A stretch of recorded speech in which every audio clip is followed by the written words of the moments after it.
আসসালামু আলাইকুম, সবাই কেমন আছেন? তো এদিকে দেখো একটা পার্সেল চলে এসেছে। আর পার্সেলটা কিন্তু আনবক্সিং করছে আয়নের দাদু। তো এদিকে আয়নকে যখন খাওয়াতে বসেছি তখন কিন্তু পার্সেলটা এসছে। তো আমি ওকে খাওয়া দাওয়া বন্ধ করে এদিকে পার্সেলটা খোলায় কিন্তু খুবই ব্যস্ত হয়ে পড়েছি।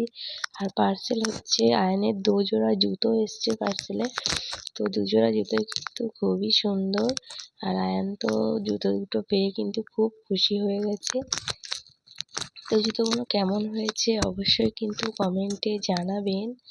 আর এদিকে দেখো জুতোগুলো একটু খোলা হচ্ছে, যে কারণ আয়নের পায়ে ঠিকঠাক হয় কি না। কিন্তু আমি একটু বড় সাইজ থেকে অর্ডার করেছিলাম, তবু একটু পায়ে দিয়ে পরিয়ে দেখা হচ্ছে। তো আয়নের পায়ে কিন্তু বেশ ঠিকঠাকই মনে হচ্ছে জুতোগুলো। তো আমি এক হাত দিয়ে পরাতে পারছি না। তো দেখো আব্বা একটু হেল্প করে দিচ্ছে ওকে জুতো পরানোর জন্য। আর ও কিন্তু এতটাই খুশি জুতোগুলো পেয়ে যে কি বলবো। তো দেখো আর এক পায়ে যা হোক করে পরানো হয়েছে, তো আর এক পায়ে পরিয়ে দিচ্ছে। আর জুতোগুলো কিন্তু খুবই সুন্দর।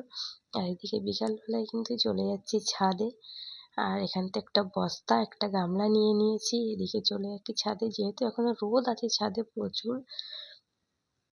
এদিকে ছাদে চলে এসেছি। ছাদে কিন্তু আমি আজকে একা আসিনি, আমরা 3জন আছি। তো এখানে দেখো এই যে এই পাতাগুলোকে কিন্তু ছাড়ানো হবে। আর এগুলো কিন্তু আমাদের মাঠে একটা গাছ ছিল, সেই গাছ থেকে পেড়ে নিয়ে আসা হয়েছে।